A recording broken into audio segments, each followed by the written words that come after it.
Mon dentiste disait quand tu as mal à une dent, le monde passe par ta dent. Euh, on sous-estime le poids de notre voix intérieure. Je sais, je fais autant que possible attention à ça, mais je sais que parfois dans ce que je vous dis, vous ne m'écoutez pas. Et pourquoi vous ne m'écoutez pas? Alors je ne le prends pas du tout mal, c'est que parfois j'ai dit quelque chose qui est tellement vrai, qui résonne tellement, qu'à ce moment-là, tu rentres dans un discours interne, tu penses à ta situation, au cas, et pendant ce temps-là, tu n'écoutes plus. Et donc, on rate quelque chose automatiquement. Et encore une fois, et si je le vois, je suis en face à face avec quelqu'un et je vois que la personne, dans son regard, elle vient de décrocher. Encore une fois, soit je peux dire, il se fout de moi en fait. On est en train de bosser, il est en train de décrocher, il m'écoute pas, c'est de la provoque. Ou je peux me dire, qu'est-ce que je viens de dire qui l'a fait décrocher? Ou qu'est-ce qui se passe dans sa vie qui l'a fait décrocher? Mais encore une fois, est-ce que j'ai le recul, la sérénité, la forme physique générale pour avoir tout ça? C'est pour ça, rappelez-vous, je vous dis deux certitudes, il n'y a pas de hasard dans les relations humaines, il n'y a que des causes et des conséquences. Et rappelez-vous, les relations humaines ne sont jamais définitives. J'insiste sur le deuxième point, parce que vous faites un entretien que vous ratez, vous dites quelque chose à quelqu'un, il le prend mal, c'est pas définitif. On a un peu trop tendance à dire ah ouais mais ça y est, c'est mort. Je lui ai dit un truc, il s'est vexé, j'ose plus aller le voir, et tu casses la relation, et c'est foutu. Bah non, bah va le voir. Qu'est-ce qui empêche de dire je suis vraiment sincèrement désolé, je vois comment tu as réagi, c'est pas ce que je souhaitais, c'est pas ce que je voulais, excuse-moi. Ah mais ça fait 1 mois et demi et je peux pas y aller maintenant. Pourquoi? Ah, ça fait trop long. Tu n'as pas répondu à ma question. Pourquoi? Ce que je veux souligner, c'est qu'on a vraiment plein de réflexes, plein d'exemples qu'on nous a donnés. Et si on réfléchit un peu, bah, c'est du bon sens. Ils sont plus bons, quoi. Ils sont pas justes. Mais prendre la hauteur, prendre le recul, prendre un petit peu de réflexion. En fait, le sujet, aux États-Unis, le développement personnel est en train d'exploser. Exploser. Ça se compte en milliards le chiffre d'affaires. Et je crois qu'il va faire x10 là, dans les 5 prochaines années. Pourquoi? Parce que les gens ont compris que ce n'est pas une question de technique. Si tu veux que les choses changent, il faut que tu changes toi. Tu veux que ton monde change, ben change les choses que tu fais qui t'ont amené dans la situation que tu as aujourd'hui. Si tu continues à faire ce que tu as toujours fait, il n'y a aucune raison que les choses changent. Donc le vrai changement, il doit commencer par moi. Et c'est pas facile par rapport à tout ce qu'on a dit. On veut du résultat, on veut du chiffre, on veut aller vite, on veut répondre, on veut faire plaisir, tout ce qu'on a raconté.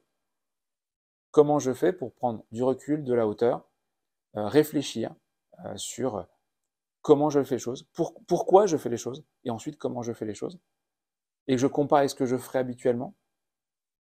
Rien que se poser la question, très souvent, et c'est vraiment quelque chose que je vous invite à faire, dans votre travail, régulièrement, mettez-vous un timer, mettez-vous un déclencheur, n'importe, qui fait qu'à un moment, vous arrêtez juste pour vous dire, ce que je fais là, est-ce que c'est à moi de le faire?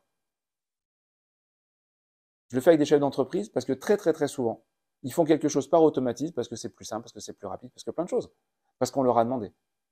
Est-ce que c'est à toi de le faire?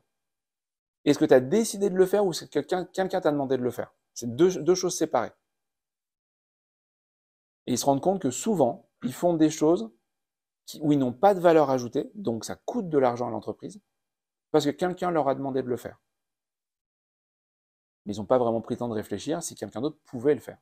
Si la personne qui a demandé ne pourrait pas le faire elle-même, et si ce n'est pas une question de formation. Mais souvent, on va travailler par automatisme, par habitude, plus que par réflexion. Si vous ne prenez pas cette hauteur, ce moment de réflexion, ce n'est pas vos collaborateurs qui le feront. Vos collaborateurs, ils sont dans l'automatisme, ils sont dans le quotidien, ils sont dans l'application. Et c'est à vous de les faire grandir. Si vous voulez les faire grandir, il faut que vous-même, vous ayez une hauteur par rapport à la situation. Sinon, on retombe dans le rôle du chef qui sait faire, qui fait à la place, qui fait à côté, et qui se rassure par sa capacité technique à faire. Néanmoins, je crois que, pour l'instant encore, c'est en train de changer, mais pour l'instant, on est dans un schéma généralement où les collaborateurs attendent que tu donnes l'autorisation de grandir. Très souvent, quand tu rentres dans une entreprise, alors, je vous disais, l'être humain est capable de s'adapter dans un environnement nouveau de manière extraordinaire, même s'il est capable il a beaucoup de difficultés à changer ses habitudes dans un environnement qui est le même. Donc, environnement nouveau, situation nouvelle, le premier réflexe, quand quelqu'un arrive dans une entreprise, son cerveau, il s'ouvre. Tu arrives dans une nouvelle entreprise et là, tu viens écouter ce qu'on attend de toi.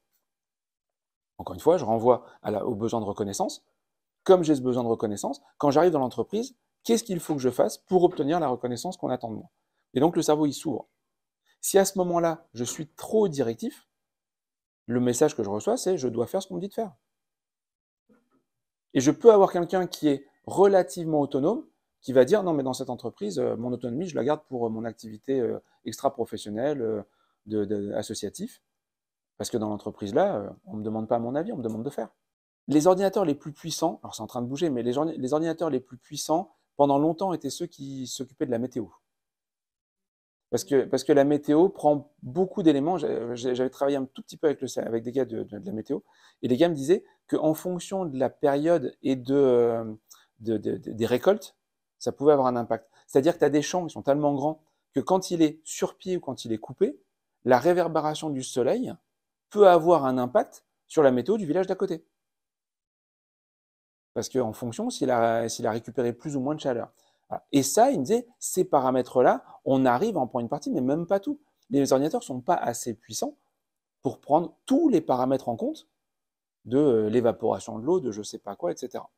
Et encore, c'est en train beaucoup de bouger, parce que justement, les modèles sont en train de beaucoup de changer, il y a des paramètres qui rentrent en jeu. Mais ce que je veux dire, c'est que rentrer autant d'informations que ce que nous, je veux dire, on reçoit 2 millions d'informations à la seconde. Un ordinateur qui serait capable de travailler tout ça, c'est compliqué.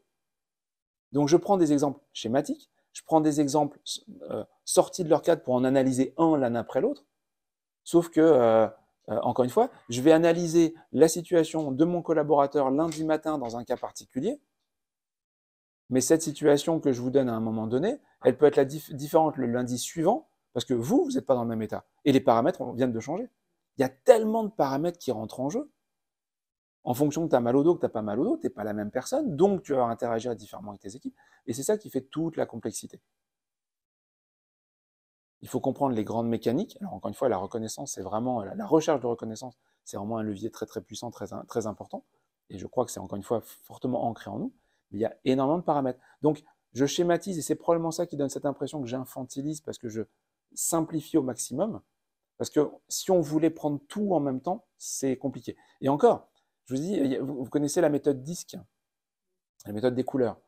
La méthode des couleurs, elle segmente en quatre grandes catégories.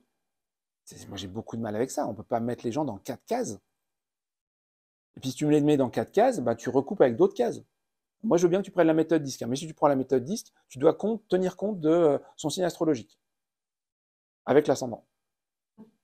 Et tu dois recouper avec le nombre d'enfants. Parce que ça aussi, ça joue. Hein. Tu as un enfant, 2 enfants. Tu n'as pas d'enfant, 1 enfant, 2 enfants, 3 enfants. Ton collaborateur, il ne fonctionne pas pareil. Un célibataire, il n'a pas les mêmes préoccupations qu'un père de famille de 4 enfants. À partir de maintenant, je pense que la valeur des diplômes va prendre un grand coup dans l'aile. Grand. Ouais. Parce qu'en fait, on va s'intéresser non plus au diplôme, mais à ton expérience de vie. Et ton expérience de vie, c'est ça en fait partie. Ouais. Et pour ça, ça commence déjà, et je pense que ça va être assez violent. Vraiment. Eh ben, complètement d'accord. Et je dirais même c'est l'inverse. C'est-à-dire que tu as des gens aujourd'hui, tu vas avoir 10, 15, 20 ans d'expérience et tu vas commencer par donner ton parcours avec ton diplôme. Ton diplôme, il a 20 ans, il ne vaut plus rien ton diplôme. Il n'y a pas si longtemps, tu avais un métier à vie et dans la même entreprise. Ensuite, tu avais un métier à vie dans différentes entreprises, pas trop, parce que dès que tu avais trop de changements, ça cachait quelque chose. Et aujourd'hui, tu peux avoir différents métiers, en effet, avoir 3 à 4 métiers dans ta vie. Et je dirais même l'inverse. Avant, il y avait je ne vais pas dire un respect, mais une admiration. Ça fait 15 ans, 20 ans, 30 ans que tu es dans la boîte. Oh, bravo, chapeau, hein, impressionnant. Et c'était bien vu. Aujourd'hui, tu es trop longtemps dans une boîte, on dit mais quand est-ce que tu bouges? Quand est-ce que tu vas voir ailleurs? T'enfermes pas. Donc ouais, ça joue beaucoup. Parce qu'à un moment, c'est les autres qui vont, même si toi tu es bien, c'est les autres qui à un moment vont te pousser à aller voir ailleurs. Même si tu es bien. Donc ça aussi, hein, aujourd'hui, nouveau manager, je dois me préparer en permanence à me séparer de collaborateurs. Si tout va bien, vos collaborateurs doivent changer régulièrement. Parce que vous avez fait votre boulot et la société les fait bouger. Si vous essayez de les garder, ben il y aura changement, mais par rupture, pas par choix. Et vous allez subir les changements au fur et à mesure.